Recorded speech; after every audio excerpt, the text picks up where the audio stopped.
అరుణాచల్ ప్రదేశ్లో కుండపోత వర్షాలు ఆకస్మిక వరదలు విషాదాన్ని మిగిల్చాయి. కేయి పాన్యూర్ జిల్లాలో వరదల ధాటికి బుధవారం ఓ మహిళ మృతి చెందగా 4 గల్లంతయ్యారు.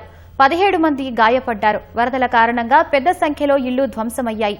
రోడ్లు కోతకు గురయ్యాయి. ఈ విపత్తు కారణంగా జాతీయ రహదారి 13లోని ఈటానగర్ హోజ్ యాజాలి మార్గంలో భారీగా కొండచర్యలు విరిగిపడ్డాయి. మొత్తం 6 జిల్లాలకు ఇతర ప్రాంతాలతో సంబంధాలు పూర్తిగా తెగిపోయాయి. కఠినమైన భౌగోళిక పరిస్థితులు, రోడ్లు మూసుకుపోయినప్పటికీ ఇవాళ ఉదయం నుంచే రెస్క్యూ ఆపరేషన్ తిరిగి ప్రారంభించారు. జిల్లా యంత్రాంగం, పోలీసు, ఎస్డీఆర్ఎఫ్, నీప్కో సిబ్బందితో పాటు స్థానిక వాలంటీర్లు సహాయక చర్యల్లో చురుకుగా పాల్గొన్నారు. ఒక ఐఏఎఫ్ హెలికాప్టర్ను సైతం రంగంలోకి దించారు. గల్లంతైన 4 కోసం తీవ్రంగా గాలిస్తున్నారు. పలుచోట్ల శిథిలాలను తొలగించి రోడ్డు కనెక్టివిటీని పునరుద్ధరించేందుకు ముమ్మర చర్యలు చేపట్టారు. వరదల వల్ల నష్టపోయిన కుటుంబాలకు ముఖ్యమంత్రి పెమా ఖండు మద్దతు ప్రకటించారు.